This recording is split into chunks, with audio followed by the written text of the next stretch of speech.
ओम नमः श्री ज्योतिराजाय विवेकानंद सुहृदये सच्चिद सुख स्वरूपाय स्वामिने तापहारिणे।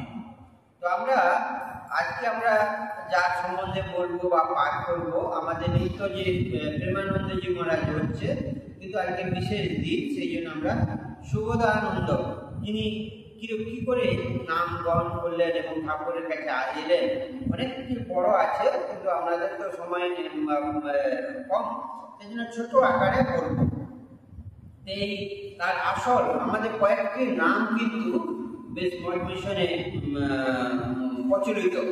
যেমন আপনারা সবাই জানেন মহাপুরুষ মহারাজ, সে ঘটনা আছে, আমি সেখানে যাচ্ছি না।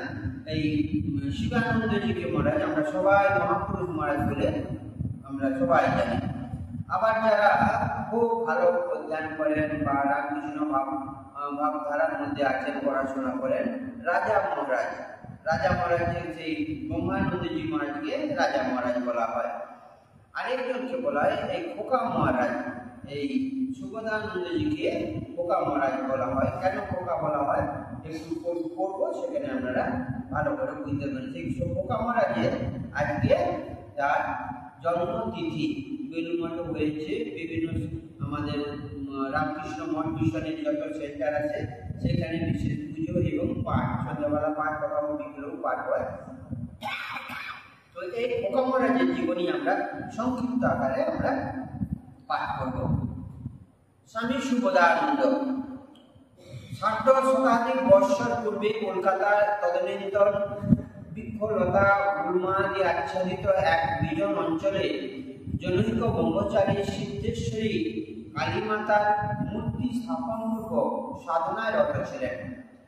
এদিকে মহানগরীর কলেবর বৃদ্ধির সঙ্গে সঙ্গে ওই অঞ্চলে লোকাকীর্ণ দেখিয়া ব্রহ্মচারী জগদম্বাকে জানাইলেন, মা, আমি তো আর এখানে থাকতে পারি না।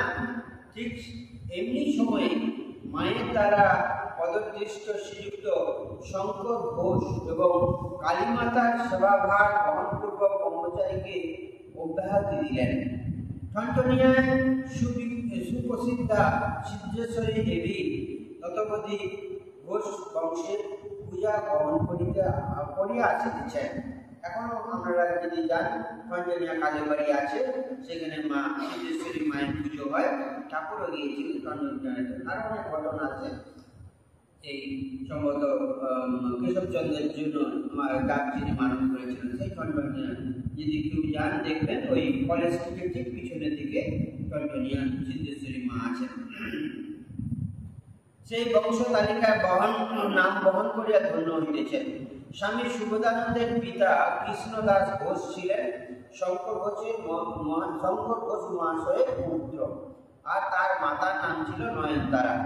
23 নম্বর শঙ্কর ঘোষ লেনে ইহাদের ভদ্রাসনে অবস্থিত কৃষ্ণদাসের ব্রাহ্ম সমাজে যাতায়াত ছিল। আর তখন ব্রহ্ম সমাজের একটা কলকাতায় খুব প্রতিপত্তি ছিল, খুব তাদের ওই নিরাকারবাদ বা ব্রাহ্ম সমাজে অনেক সাধন প্রয়োজন হতো এবং ধর্মচর্চা হতো, এবং তখন মানুষ বেশি কলকাতার লোক এই ব্রাহ্ম সমাজের প্রতি আকৃষ্ট হয়েছিল। পরবর্তীকালে ঠাকুর এসে তাদের যে ভুলটা ঠাকুর ঠিক করে দিলেন এবং সর্বধর্ম যিনি ঠাকুর করে গেছেন, ঠাকুর এসে নতুন একটি ধর্ম তিনি সমাজে রেখে গেলেন। অধিকন্তু উত্তম ধর্মগ্রন্থ আনিয়া তিনি সন্তানদিকে পড়াইতেন। সুবোধানন্দ মহারাজ বলিতেন, ছেলেবেলা সাধুদের জীবন চরিত বেশি পড়তুম, দেখতুম কেমন করে কার জীবনের গতি ফিরে গেল। ভক্তিমতী মাতা নয়নতারা শ্রীমৎ ভগবদ্গীতা গ্রন্থ পাঠ করিতেন এবং সন্তানাদিকে পৌরাণিক কাহিনী শুনাইতেন এবং ধর্মে উৎসাহিত দিতেন। সম্ভবত ইহাই ফলে সুবোধানন্দ শেষ বয়সে বেলুড় মঠের ভিতরে গঙ্গার দিকে বারান্দার দীর্ঘকাল আধ্যাত্মিক রামায়ণাদি পাঠে নিরত হইতেন এবং জিজ্ঞাসিত হইলে বলিতেন, বেশ একটা স্বভাব নিয়ে থাকা যাক। এই আগেকার দিনে মায়েরা বা বাবারা সন্তানকে এই পুরানো দিয়ে গল্প চলে, হয়তো বেশি পড়াশোনা জানতেন না, কিন্তু গল্প চলে এই কাহিনীগুলো ছেলেদের মধ্যে খুব দৃঢ়ভাবে বদ্ধমূল করে দিত। সেই জন্য তখনকার ছেলেরা খুব বেশি সমাজে মানে মন বিক্ষিপ্ত হতো না, এবং সেই যে ছোটবেলায় একটা বীজ মা বাবা বংশ থেকে পেতেন, সেটাই জীবনে তাদের আধ্যাত্মিক মূল, যে সেটাকে নিয়ে জীবন কাটাতেন। এই বর্তমান সমাজ ব্যবস্থা আমরা প্রায় বলি ছেলেরা বিগড়ে যাচ্ছে, ছেলেরা মোবাইল হচ্ছে, এই একটাই কারণ রয়েছে।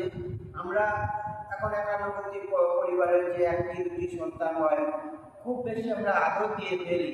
তার ফলে কি হয়, সন্তানকে ভালো পথের দিকে না গিয়ে অনেক সময় আদরে বা ভালোবাসায় আমরা তাদের জীবনটা অনেক সময় অন্য পথগামীতে করি। সেই জন্য সমাজে এত বেশি অন্যায়, অত্যাচার বা অনেক কিছু আমরা দেখতে পাচ্ছি। আমাদের এই জীবনগুলি পাঠ করার এই জন্য গুরুত্বপূর্ণ যে তারা দেখুন মা বাবার কাছ থেকে পরে ঠাকুরের কাছে এসছেন, আরও দীক্ষা হয়েছে, কীভাবে দীক্ষা হয়েছে সেগুলো আমরা পাঠে বলবো। কিন্তু প্রথম যে বীজটা মা বাবার কাছ থেকে পৌরাণিক ভগবত বলুন, আধ্যাত্মিক রামায়ণ বলুন, এইগুলো শুনে শুনে বাচ্চাদের মনে একটা ধর্মভাব, তাদের মধ্যে একটা শক্তি জোগাতে, এবং সেইটাকে তারা জীবনকে পরিচালনার একটা নতুন দিক পেতেন। যে সুবোধানন্দের পিতৃদত্ত নাম ছিল সুবোধচন্দ্র বোস।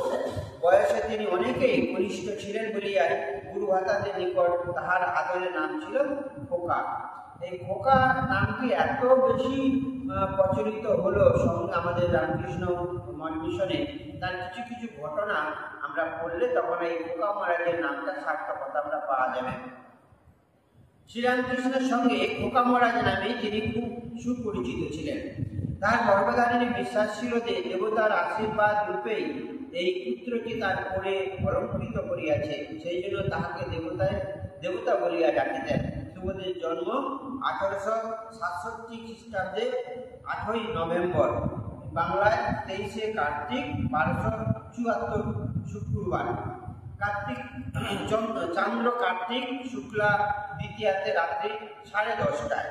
তাহার জন্মের পূর্বে কলকাতায় প্রবল ঝঞ্ঝাটবাগ হইয়াছিল বলিয়া বাড়িতে কেউ কেউ তাকে ঝোড়ো বলিও সম্বোধন করিতেন। এই সুবোধ মহারাজের, খোকা মহারাজের যে জীবনী, তার ছোটবেলায় আমরা এখানে পাঠ করলাম।